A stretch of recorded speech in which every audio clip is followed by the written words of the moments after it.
Welcome to Colombia, a land of mountains, rainforests, and spirited people. Colombia sits on the northwest corner of South America, sharing a border with Peru, Ecuador, Brazil, and Venezuela.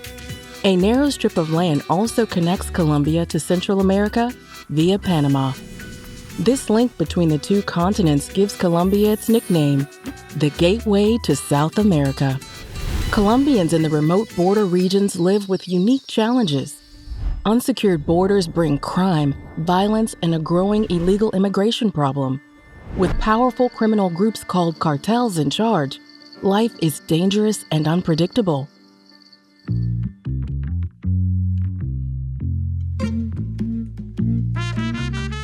Meet Sofia. She lives near the rainforest with her papa, Pablo, her mama, Juanita, and her older brother, Fernando.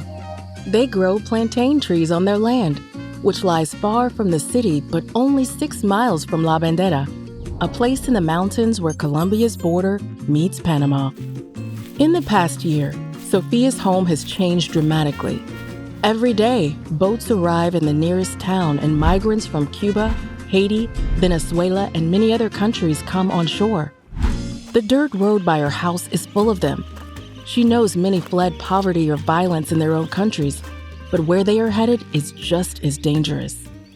People called coyotes charge hundreds or thousands of dollars per person to lead the migrants to La Bandera.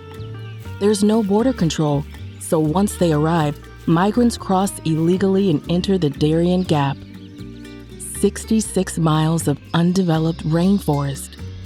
The Darien has no roads. Rain, fast rivers, and steep muddy trails make the week-long trip dangerous, and few bring enough food or water. It's also lawless and controlled by the cartels. Many migrants are robbed along the way, or worse.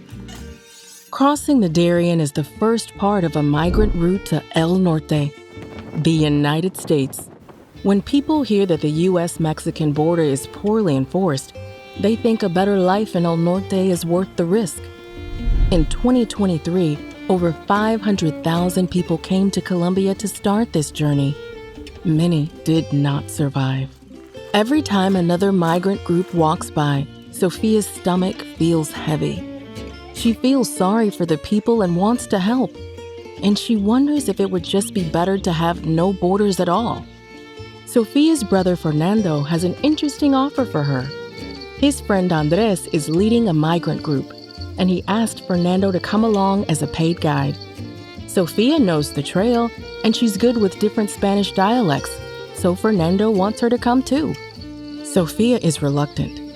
People from her town have disappeared near the border, and her parents tell her to avoid the area. She decides not to give her brother an answer just yet. Today, Sofia has traveled to the city to sell plantains, and she's made a new friend, a migrant named Alejandra, who left Venezuela with her grandmother, or abuelita. They plan to head to El Norte soon through the Darien Gap. They have little money and no camping gear, and abuelita has a sharp pain in her knee. Sofia worries that they will not get far. When Fernando tells Sofia that her new friends are in the migrant group he's leading with Andres, she finally says yes to his offer. Fernando thinks it will be easy, but Sofia has a very bad feeling. Her papa and mama would never approve, so she will have to lie to them. But helping migrants like her friend across the border seems like the humane thing to do. It's the morning of the hike, and Fernando and Sofia sneak out to join the migrant group. Along with the women and children, Sofia is surprised to see many young men from places as far away as China, the Middle East, and Africa. She notices that Andres is carrying a gun, but she reminds herself that even this part of the trip can be dangerous. Over the hours of hiking, Alejandra keeps pace with the main group, but Sofia stays near the back, helping the slower people like abuelita. Finally, Sofia sees La Bandera, marked by a tattered Colombian flag with pictures of missing people below it. They've reached the border, but now Alejandra is nowhere to be found. Did she keep hiking while the group stopped to rest? Sofia is concerned and continues on alone to look for her friend. It's nighttime in the Darien, and Sofia is surrounded by darkness and the sounds of the jungle. She is several miles up the trail still looking for Alejandra. After hearing unfamiliar voices and spotting a hidden trail, Sofia follows it up to a group of tents. She sneaks in and unzips one of them, and then she freezes. Alejandra is inside, tied up and injured.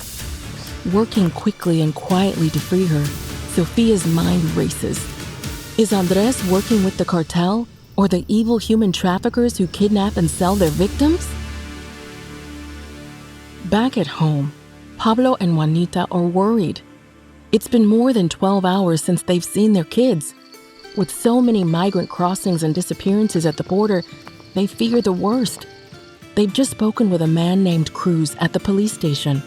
He's a detective who specializes in human trafficking. As Cruz and his team set out, everyone is praying.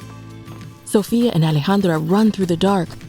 To their surprise, they run into Fernando and Abuelita on the trail, and everyone bursts into relieved tears. Suddenly, a gunshot sounds in the distance behind them, somewhere in the Darien. With no one to help them, all they can do is run for the border. Dawn is breaking. Sofia is exhausted, but relieved.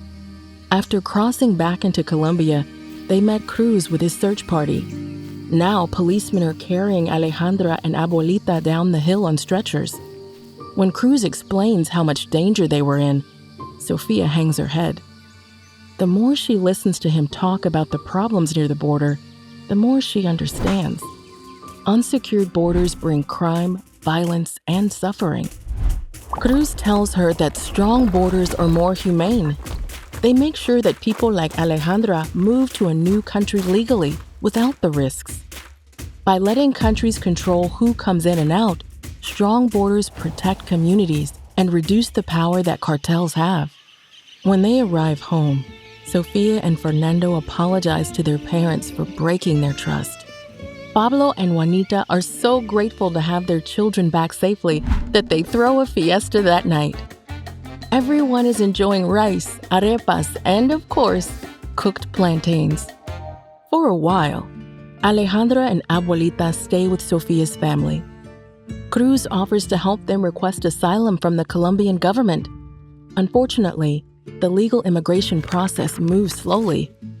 One morning, Sofia wakes up and finds that Alejandra and Abuelita are gone. With the unsecured border so close and migrant groups passing often, they simply could not wait. Another harvest is coming up. But this time, Sofia and Fernando are focused on school. Sofia hopes Colombia can finally secure its border. When it does, and when the United States secures its border again, the dangerous migrant route will no longer be an option or a magnet for danger and suffering. As Cruz points out, strong borders bring safety, rule of law, and cooperation between countries, things everyone needs for a better life.